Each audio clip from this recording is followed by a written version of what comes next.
वायर्याणं नमो अध्यायाणं नमो लोये सवसाहुरं शुद्धात्मानमनेकान्तं साधुमुक्तं मङ्गलम् वन्दे सन्दष्टसिद्ध्यर्थं सन्दष्टप्रकाशकम् मङ्गलं भगवान् वीरो मङ्गलं गौतम गणे मङ्गलं कुन्दकुन्दाढ्यो जैनधर्मोऽस्तु मङ्गलम् ये झाया झाणिकहि कम्मकलङ्कदहि नित्यनिरञ्जनानमय परमप्रणवे नमः समयसाराय स्वानुभूत्या चकाशते चित्स्वभावाय भावाय सर्वभावान्तरच्छिदे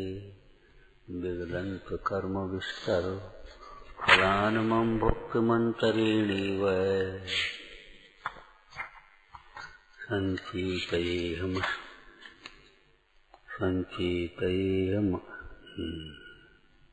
सञ्चितयेमचलं चैतन्यात्मानमात्मानम्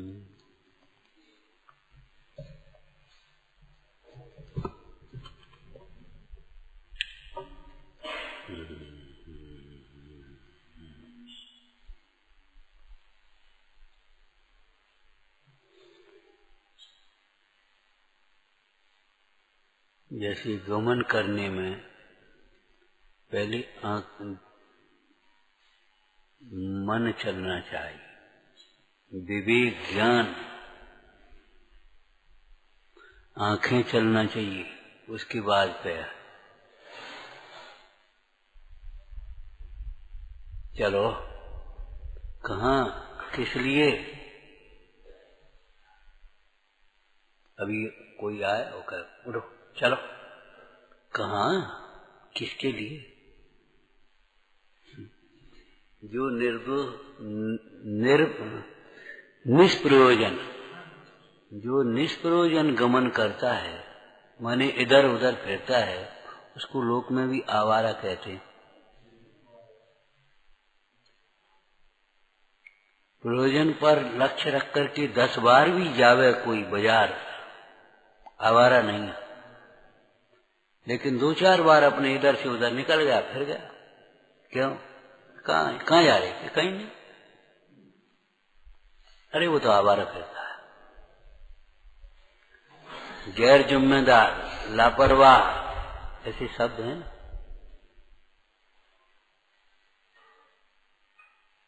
होश नहीं है कुछ।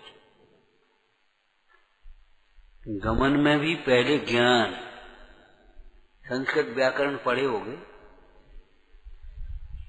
गमनार्थक धातुएं ज्ञानार्थक भी होती।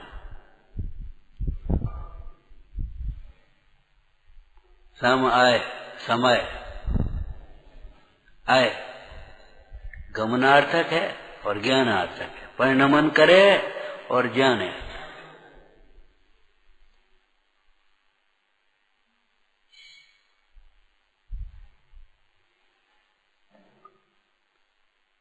जैन शास्त्र ही नहीं, अध्यात्म शास्त्रों के अध्ययन करने पर भी हमने स्वाध्याय शब्द नहीं प्रयोग किया। जैन शास्त्र अथवा अध्यात्म शास्त्रों का भी अध्ययन करने पर सम्यक ज्ञान नहीं हुआ। उसका कारण पंडित टोटरमल जी ने क्या कहा? प्रयोजन पर दृष्टि नहीं। पढ़ता है तो पढ़ लेता है, सुनता है तो सुन लेता है। अभी डॉक्टर साहब जरा पॉइंट दबा रहे थे, हमें विचार आया, एक शब्द तो ये बोले, देखो इलाज करने से पहले प्रणाम और इलाज करने के बाद में प्रणाम। अरे रे प्रभु, कहा यही अगर हो जाए, यही सीख जाए तो सारी व्यवस्थाएं बन जाएं। हमें क्या मतलब, बस सावधान, बस हो गई, बस हो गई, तो हो गया काम। तुम कहाँ हो, हम कहाँ हैं, हमें क्या मतलब इससे? आए बैठे अपने पढ़े सुने चले। जिस प्रकार से प्रणाम की पद्धति है, हमें विचार आया ऐसे भगवान को अगर प्रणाम नहीं करते होगे आप, हमारी बात तो बहुत दूर है, भगवान को ऐसे प्रणाम नहीं करते होंगे। नहीं तुमने देखा था, बोलो ऐसे करते हो तो बता। घस घस शीश प्रणाम करे हैं।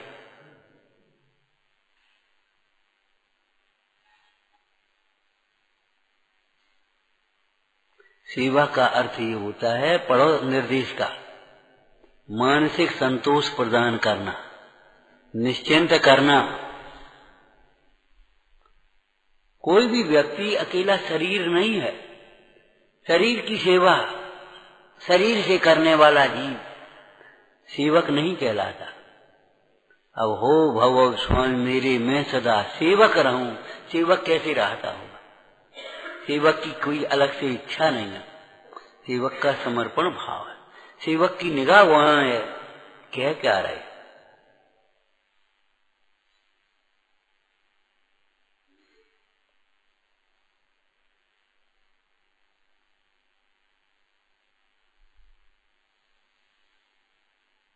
एक संस्कृत का कवि हुआ, उसने लिखा, हमारे जीवन में दरिद्रता हो तो कोई बात नहीं, रोग हो तो कोई बात नहीं, इष्ट वियोग हो, अनिष्ट संयोग हो, कोई तकलीफ नहीं, लेकिन अरसिक को कविता सुनाने का मौका न मिले, ये बहुत कष्ट की बात है। अरसिक को सुनाने का, कुपात्र दान अपात्र दान सबसे बड़ा अपराध है। अच्छे स्कूल में भी एडमिशन छांट करके टेस्ट करके तब लेते हैं। बस ये कष्ट है, आप पूछ रहे तो क्या कष्ट है? ये है रोग। इनके बाद भी अपने उठे और चले अपने काम, बहुत दूर हो गए। क्यों हो गए, क्या दूरी हो गई, क्या हो गया, कोई उससे तो कोई चिंता नहीं है। ये दूरी मिटे कैसे, समझ में आए कैसे? दृष्टांत ये दे रहे थे, जैसे गमन की योजना, गमन करते हैं तो बिना प्रयोजन के, उठो चलो, कहाँ चले, काय चले चले, पहले ज्ञान चलता है, माने ज्ञान का विषय बनता है, और ज्ञान का भी भाव भाषण अभिप्राय समझ में आ जाना चाहिए। उसके बाद पंडित टोडरमल जी ने दूसरी जगह भाव भाषण की महिमा लिखी, अगर एक सामान्य व्यक्ति भी हो, उसे कार्य का भाव भाषण हो तो बिना शब्द समझे अपनी ओर से शब्द कह देगा, बदल देगा, लेकिन कार्य सिद्ध कर लेगा। और भाव भाषण नहीं है, रटी शब्द रटे हैं तो वो जाकर के वैसे ही वैसे ठोंक देगा।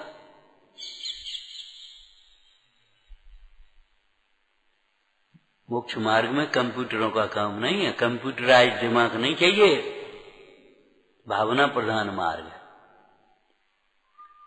सोचने समझने की शक्ति, उसी का नाम तो जीव है। अगर सोचने समझने की शक्ति नहीं है तो मशीन है।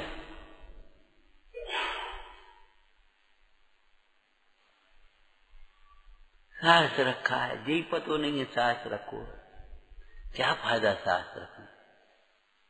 एक पद्धति है, पढ़ लेते। हम शास्त्र क्यों नहीं रखा दे? उसका कारण शास्त्र में से मंज तुम क्या देखोगे? पढ़ करके आओ, पहले शास्त्र का विषय घर पढ़ करके आओ, यहाँ सुनो एकाग्र करके, बस इतनी सी बात है, और कोई बात थोड़ी ना। कक्षा चलानी हो, वाचन करना हो, गाथा पढ़वानी हो तो शास्त्र रखना पड़ेगा।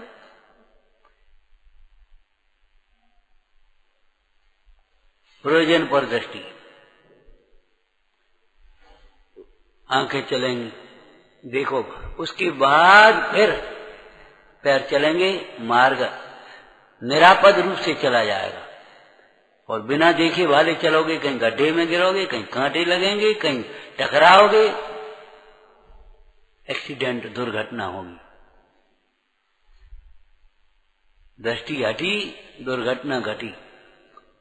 पैर हटा है, दुर्घटना घटी, ये नहीं लिखा है, दृष्टि हटी।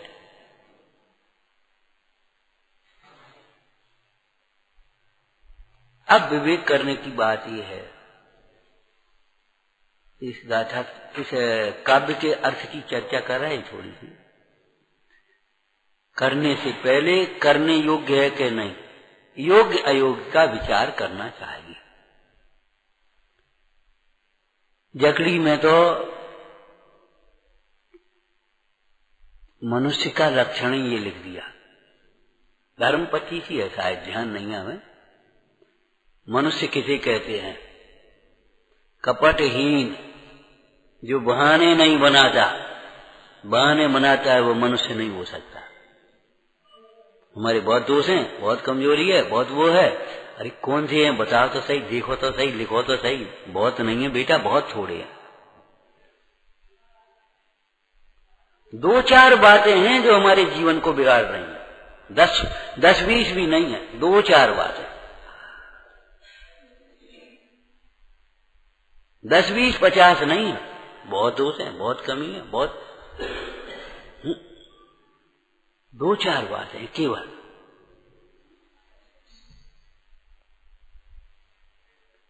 कपटहीन, बहाने नहीं बनाता हो, छिपाव नहीं हो जिसके जीवन में, मनुष्य हुआ है। जो छिपाता है हर बात को, मनुष्य नहीं हो सकता। मतलब आगे भव में मनुष्य नहीं होगा। जिन धर्म मिलना तो बहुत कठिन है, मनुष्य नहीं होगा जिसकी छिपाने की वृत्ति है। ये न देख लें, ये न जान लें, इन्हें पतो नहीं पड़, या चुपचाप कर ले, चुपचाप उन्हें खा ले। अरे रे प्रभु नहीं। कपटहीन, करुणा चितमाय, करुणा चितमाय, चित्त में करुणा भाव। दातार का भी लक्षण लिखा है, करुणा, दया, श्रद्धा, भक्ति, तुष्टि, विज्ञान, क्षमा, अलोलुपता, दया, करुणा चितमा। और आगे लिखा, हे उपादे भूले नाय, भक्तिवंत गुणवंत जो कोई, सरल स्वभावी मानुष हो। बाद बाकी तो मनुष्य। एक बार सही घटना है, एक ने पूछा, बस आप कहते हो मनुष्य पर्याय बहुत दुर्लभ है, देखो करोड़ों तो मनुष्य हैं। हमने कहा मनुष्य करोड़ों में से कितने हैं? मनुष्य रूपेण मृगा चरंती, बड़ी वेदना से लिखा है नीतिकार ने। मनुष्य के रूप में पशु चर रहे हैं।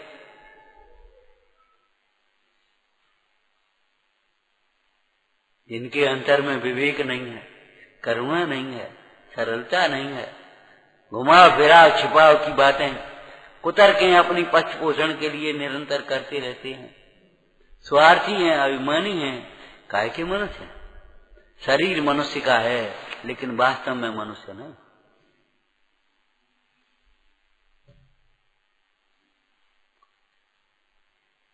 मानी और ज्ञानी का यही तो अंतर है। ज्ञानी जिज्ञासु रहता है और मानी तो अपनी यहाँ करवाना चाहता है। पूछता भी है तो अपनी यहाँ कराने के लिए, पूछना थोड़े ही होले, अपनी यहाँ कराना, अपनी सुनाना है, सुनना नहीं है।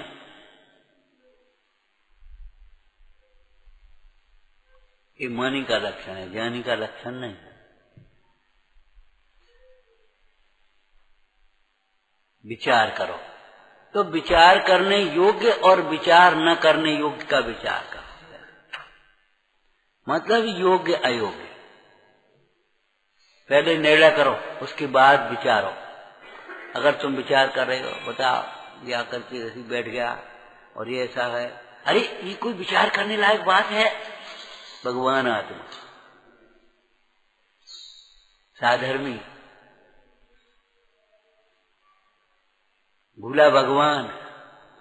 चाहे जिधर से देखो, द्रव्य से, पर्याय से, कहीं से देखोगे सही, निश्चय से, व्यवहार से, कहीं से देखो, कसाय के लिए तो कहीं अवसर ही नहीं है। उसने कहा था ना, उत्साह ही जीवन है, आलस ही मरण है। सारे वाक्य लगा लेना। निर्भयता जीवन है, निशंकता जीवन है, भय ही मरण है। भयभीत निरंतर मरण से, भय में यही निकलता मरेगा भैया, हाय मरे, भय मरण है।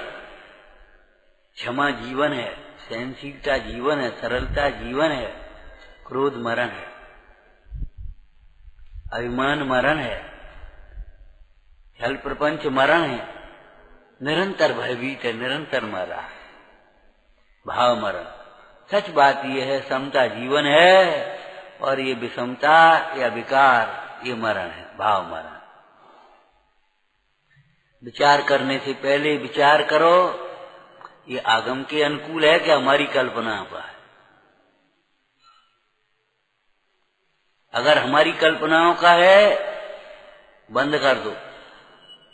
उल्टा विचार करने वाला जीव असंगी से भी अधिक पाप बांधता है। अपंग जो चलता नहीं है उससे भी ज्यादा खतरा उसको जो विपरीत चलता है। न चलने वाला लक्ष्य से दूर तो नहीं होगा, विपरीत चलने वाला तो लक्ष्य से दूर हो जाएगा। इलाज नहीं करो कोई, अगर दवाई समझ में नहीं आती खतरा कम है, विपरीत इलाज हो तो ज्यादा खतरा। समझ में नहीं आती कि गर्म खाएं कि ठंडा, कछु नहीं तुम तो पानी पिए जाओ, छुट्टी हो जाए। समझ लो जो समझदार है उनके सानिध्य में। लेकिन अगर विपरीत किया तो तुम ज्यादा खतरा में रहो। विपरीत विचार ये विचारने लायक बात है। यह ऐसो करो तो, और ये ऐसो है, ये कोई विचारने लायक बात है? किसने किया था, क्या किया था? जड़ चेतन की सब परिणति प्रभु अपने अपने में होती है और अपने उदय के अनुसार है। भवितव्य और उदय का विचार करो तो समता आएगी, और अपनी कल्पना से इष्ट अनिष्ट का विचार करोगे तो कथाएं आएंगी, दुख आएगा, संसार होगा। ऐसे ही बोलने से पहले बोलने लायक है कि नहीं बोलने लायक।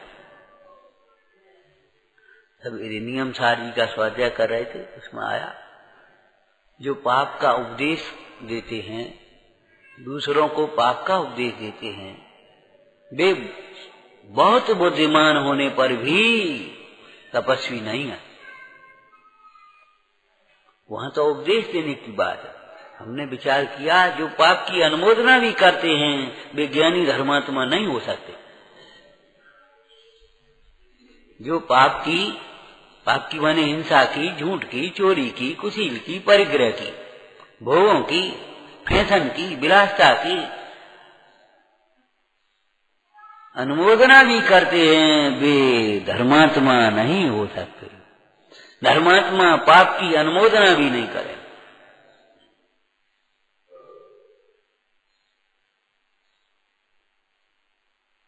अभी कोई गिर जाए, चोट लग जाए, तुमसे कहें खड़े हो, कहो बहुत अच्छा हुआ,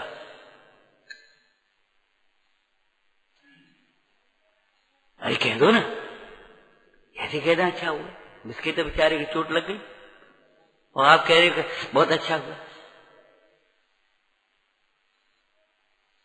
पाप की अनुमोदना नहीं करना, भोगों की अनुमोदना नहीं हो सकती, परिग्रह की अनुमोदना नहीं। अनुमोदना करने योग्य है शुद्धात्मा, और शुद्धात्मा की आराधना रूप परिणाम ज्ञान वैरागी अनुमोदन करने योग्य है। वही करने योग्य है, वही उपदेश लायक है, वही अनुमोदना करने लायक है।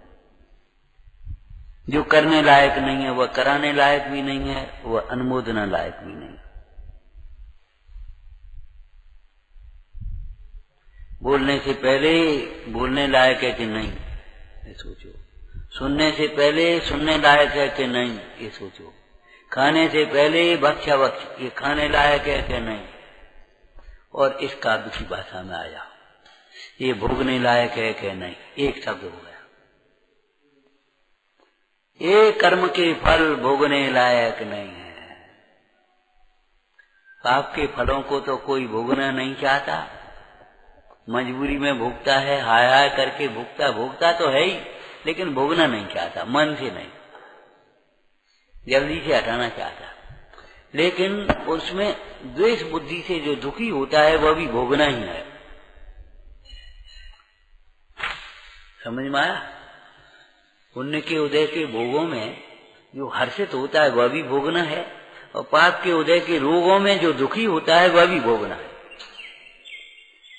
यानी धर्मात्मा पुण्य के उदय में भोगों में हर्षित भी नहीं होते और पाप के उदय के रोगों में दुखी भी नहीं होते। दुखी होना भी भोगना है। कहा भैया का बात कछु नहीं, भोग रहे भोगते रहे पराधीनता।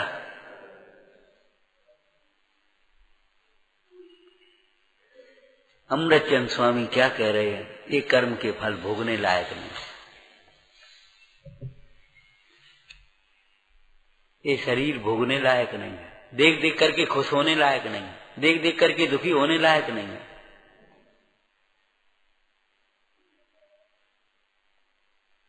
छह खंड का वैभव पुण्य के उदय से मिला, उन धर्मात्माओं ने छोड़ा है, तीर्थंकरों ने छोड़ा है। भोगने लायक नहीं है, छोड़ने लायक है। राचन योग स्वरूप नया को विरचन योग सही है। हाँ, अर्थ करना हिंदी का। राचन योग स्वरूप नया को विरचन योग सही है। थोड़ा अच्छा भाषा बोलना। ये भोग, ये शरीर रचने पचने लायक नहीं है, विरक्त होने लायक।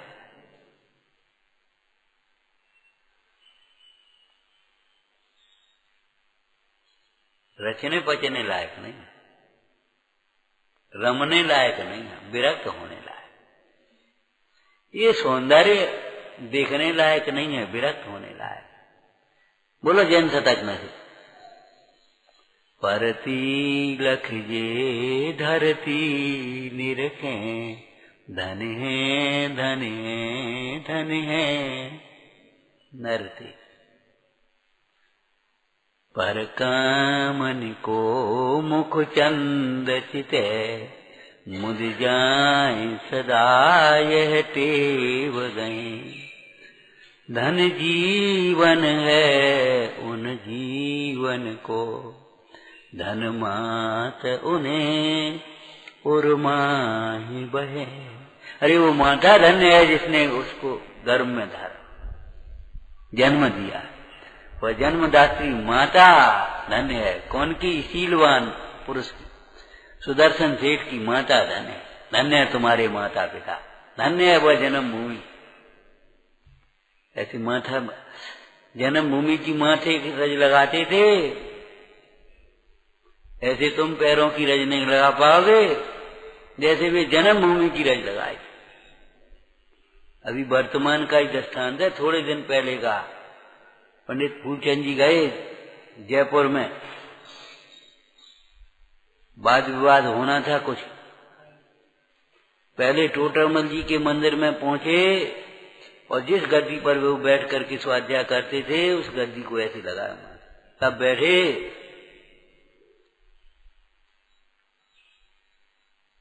गुरुजनों के आसन पर नहीं बैठे।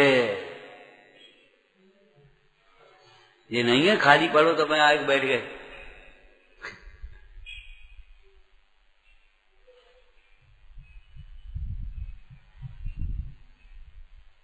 बैठना हो तो क्या करे। पैर में थोड़ी सी तकलीफ हुई। एक गांव का आदमी आया, बूढ़ा पुराना आदमी। उसने कहा लेट जाओ महाराज। इसलिए उसने पैर छुए, फिर एक तौलिया डाली, फिर उसने पैर रखा। बोले महाराज पैर रखने पर हो। तो पहले उसने पैर छुए, फिर तौलिया डाली, फिर उस पर पैर उसको जो उसको हलाना डुलाना था उसको हिलाया डुलाया। फिर वो महाराज अपराध क्षमा करना, फिर पैर छुए।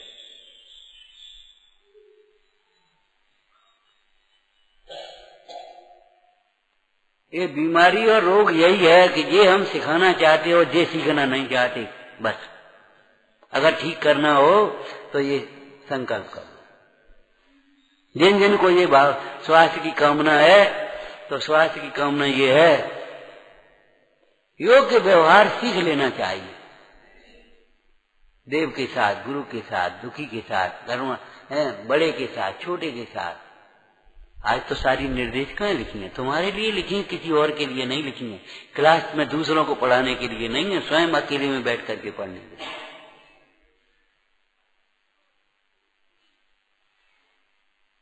हमें कभी कभी याद आ जाता, टोटरमल जी के गुरु बोलते थे, अध्यापक, बेटा तुम्हें जो पढ़ाना चाहते सो तुम्हें पहले ही आता है।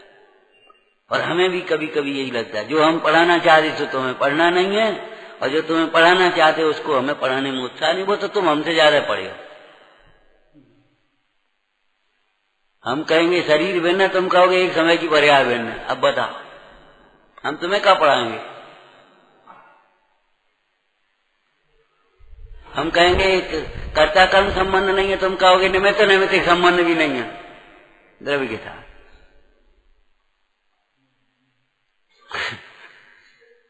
एक कदम आगे हो, मैं कहो भैया ये दुर्विकल्प छोड़ो, तुम कहोगे मैं क्या रखूं, ये भी विकल्प ही है। अब हम क्या पढ़ाएं तुम? लेकिन इस पढ़ाई को, इतनी पढ़ाई होने पर भी जो चित्त में शांतता नहीं मिलती है, उसका कारण जो उसका योग्य व्यवहार है वो हमारे पास नहीं है, पात्रता।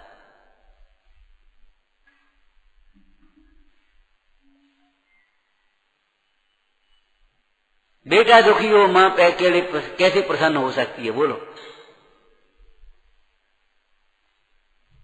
और बेटा गंदी आदतों से में घिरा हुआ हो, माता से कहा तुझे क्या मतलब, तू तो प्रसन्न रह। कोई मां प्रसन्न रह करके बोले?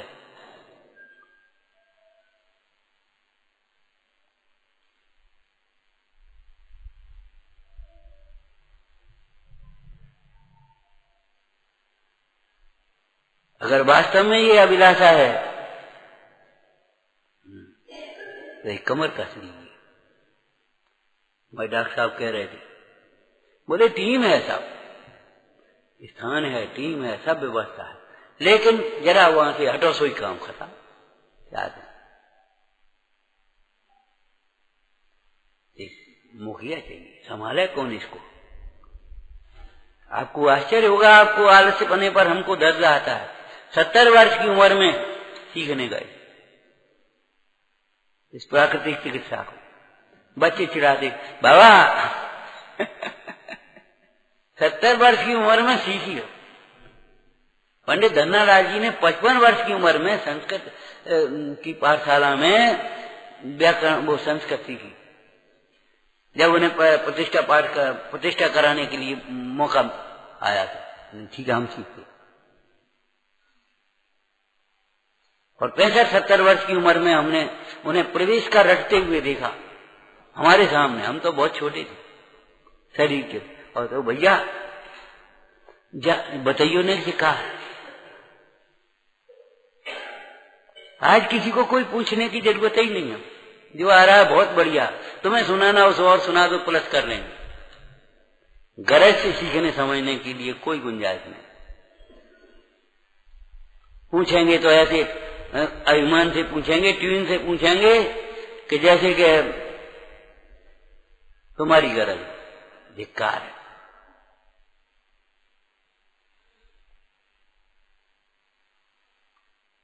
बिना भूख के भोजन कभी गुणकारी नहीं हो सकता।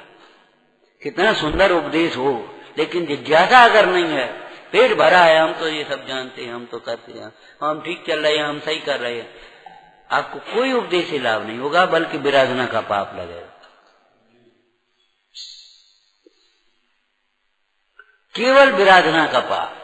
जैसे बिना भूख का भोजन केवल रोग को उत्पन्न करेगा, स्वास्थ्य को आपको उत्पन्न नहीं, बल नहीं देगा, ताकत नहीं देगा, रस नहीं बनेगा उसका, प्रसन्नता नहीं आएगी बिना भूख का भोजन। ऐसे ही बिना जिज्ञासा का, बिना विनय का उपदेश कार्यकारी नहीं है, धर्म क्रियाएं कार्यकारी नहीं है।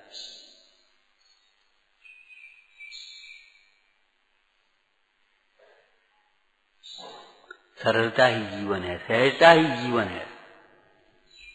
कुटिलता और कृत्रिमता में घुटन होती है, जीवन नहीं है। आप किसी के घर जाओ और एकदम उपचारताओं का आपके पास ढेर लगा, और साहब जी लो, और साहब जी, और साहब जी, आप घुट जाओगे, सोचोगे निकलो यहां से। और एक सहजता से, भैया पानी ले लो, पानी का टाइम, फलाना काम है, आओ भैया आप आराम कर। कैसा लगेगा? घर जैसा। अरे हमारे होटलों में भी लिखने लगे घर जैसी। माने घर कोई अलग चीज होती है, झोपड़ी क्यों न हो, लेकिन घर घर है। जब वो लौकिक में घर घर है, घर की झोपड़ी भी महल, राजा के महल से ज्यादा सुखकारी होती है, तो अपना भी हो और महल भी हो, फिर क्या पूछना। अपना चैतन्य महल भी है और अपना भी है।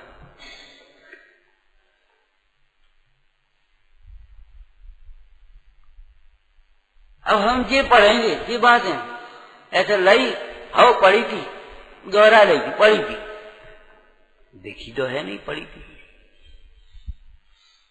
बस पढ़ लेगी, आज पढ़ लेंगे, बस पढ़ लेगी, रात देखी तो है नहीं कुछ।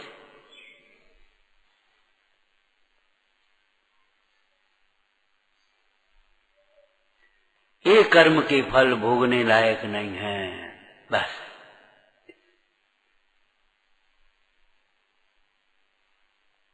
है आपको कोई लेवा जाए, चलो नाश्ता कर लो बाजार में, अरे कुछ खाने लायक ही नहीं है यार। ऐसे ये पुण्य के भोग, ये भोगने लायक नहीं है। रचो पचो मती, ये अध्रुव हैं, विनाशी के हैं, क्षणभंगुर हैं, इनका ना अभिमान करो, न दीनता करने की जरूरत है।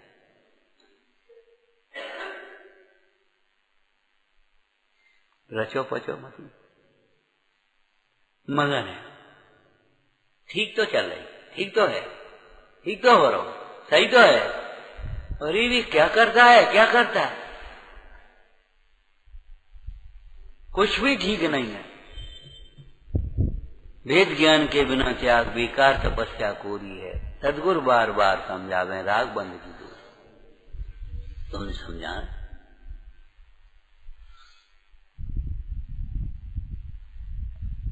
हमें ये शैली बिल्कुल पसंद नहीं आई, शुरुआत से नहीं आई। अनादिकाल से हमने आत्मा को नहीं आना। हम अकेले भी बैठे अगर कान में पड़ जाए तो हम यही बड़बड़ाएंगे, तो जान ले ना, अब नहीं आना तो नहीं आना, तो क्या करने, वो समय गया, वो लौट के थोड़ी आया अनादिकाल से। अब अवसर मिला है, जान ले। तो कैसे जाने? अरे ऐसे जानो मैं आत्मा हूं, और कैसे जाना हो? पढ़ो, सुनो, विचारो, देर भी तो कैसे करें, कैसे करें, कैसे करें, यही करता रहो जिंदगी भर।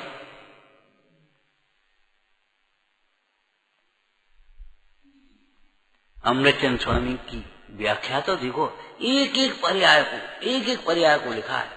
हे मति ज्ञान वर्ण कर्म के फल से होने वाला जो परिणाम है वह भोगने लायक नहीं है।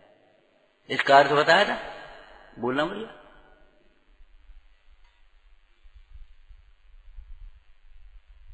दो अर्थ बताए थे, यही छोड़ दिया था, इतना ही बता पाए थे। ज्ञानावर्ण कर्म के दो होते हैं, एक तो उदय और एक क्षयोषम। तो जितना ज्ञानावर्ण कर्म का उदय है उतना ज्ञान का अभाव है। जैसे केवल ज्ञानावर्ण कर्म का उदय है, केवल ज्ञान नहीं है, अवध ज्ञानावर्ण नहीं है। कर्म का उदय है ना, अवध ज्ञान नहीं है। और जितना ज्ञानावर्ण कर्म का क्षयोषम है उतना ज्ञान प्रकट है। अब भोगने लायक नहीं है, क्या अर्थ है? जितना ज्ञान है उसका अभिमान मत करो, जितना नहीं है उसकी परवाह मत करो। दीनता मत करो, दीनता मत करो, पुरुषार्थ करो, वो ज्ञान होवे कैसे? आत्मज्ञान तो है नहीं। अरे ज्ञान तो है, भले आदमी और आत्मा है, जोड़ दे दोनों, आत्मज्ञान हो गए। बच्चे ने कहा माँ मीठे पुआ खाने, बोले मीठे पुआ तो है नहीं, किसी खेत में होते नहीं। पागल है, माँ तो नहीं कहेगी। अरे जब मीठा भी है और आटा भी है, हो देवा मीठी पुआ बनी है। बोलो भाई, आज तो मीठा शरबत पीना है, जरा शिकंजी पीनी है। कैसे शिकंजी तो कहीं है नहीं, शिकंजी क्या हो? अरे पागल है, नींबू है, शक्कर है, न पानी है, घोल दे। आत्मज्ञान तो है नहीं, आत्मज्ञान, अरे आत्मा है और ज्ञान है, जोड़ दे। इस ज्ञान से मैं आत्मा हूं ये जान लिया, इसी का नाम आत्मज्ञान है। शास्त्र से सुनकर पढ़कर नहीं, बस सीधा सीधा ज्ञान से आत्मा को जान लिया, इसका नाम। को तर्क मत करना कभी। 25 वर्ष का लड़का विवाह वाले आए सगाई के लिए, लड़की वाले आकर के बैठ गए। तो लड़की के पिता बोले देखो 25 वर्ष तक विवाह नहीं हुआ, अब कैसा हो सका? अरे नहीं हुआ 25 वर्ष तक तो अभी 25 मिनट में हो जाएगा, हाँ करो तुम, बस हो गई सगाई।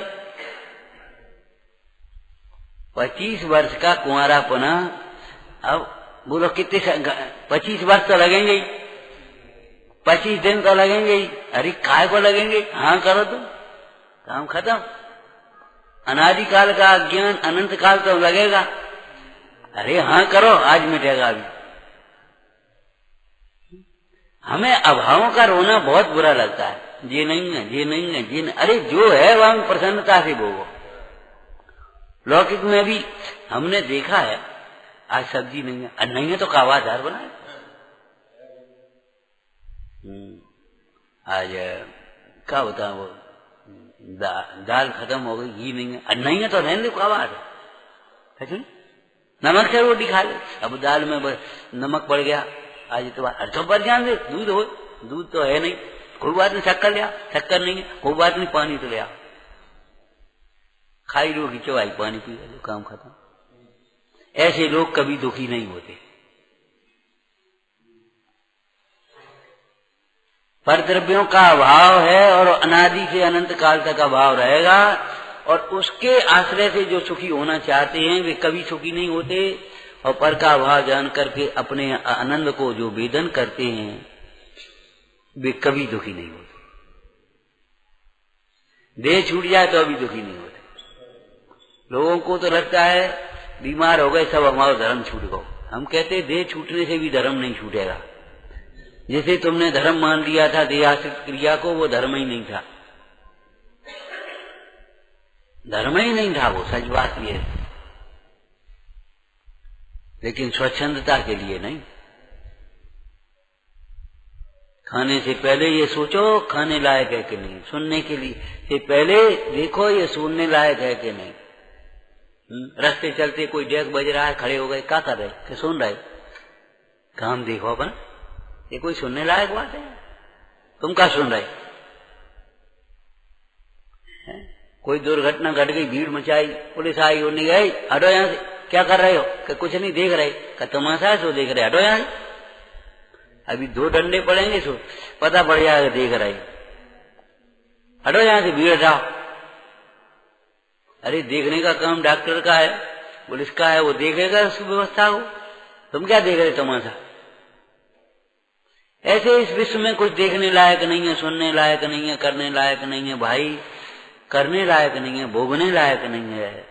एक अपने आत्मा का अतीन्द्रिय आनंद भोगने लायक है, अपना आत्मा देखने लायक है, अनुभवने लायक। बहुत विनय से, बहुत विनय से, बहुत बहुत झुककर, बहुत झुककर। हाथ है आपके पास, यहाँ एक सिक्का पड़ा है, उठा नहीं सकते बिना झुके, बिना झुके आप कुछ भी ग्रहण नहीं कर सकते। लेकिन शरीर का झुकना झुकना नहीं है, अंतर के परिणाम का झुकना। जब तक ये परिणाम अंतर्मुखी नहीं होगा आप कुछ भी ग्रहण नहीं कर पाएंगे। स्वलक्ष्य नहीं होगा, स्वाध्याय नहीं। इसलिए हमने अध्ययन कहा, स्वाध्याय नहीं कहा। अकेले में बैठ करके स्वयं को उसको चिंतन करोगे, विचार करोगे, तब व्यवहार स्वाध्याय कहलाएगा और उसका रिजल्ट आएगा, आपका जीवन खिल जाएगा। उलझन में पड़े थे, दाह ज्वर था, भयंकर पीड़ा हो रही थी, और जहां उन्होंने सुना चंदन महाराज घिस गया। चंदन कैसे घिस गया? आवाज तो वही नहीं कि हमने एक एक चूड़ी रखी थी, सो आती बाज बांकी उतार दी। वो एक में कोई खटपट नहीं, कोई उदम नहीं, कोई उपद्रव नहीं। मैं भी तो एक ही हूं, शरीर तो भिन्न ही तो है। और एकदम मुस्कान आ गई, चेहरे पर मुस्कान आ गई, प्रसन्नता आ गई। अहम को खल शुद्धो, ये ज्ञान शुष्क नहीं होता, यह ज्ञान बहुत सरस है, आनंद आता है जीवन विचारना। हे जिनवाणी भारती तो ही जपू दिन रे,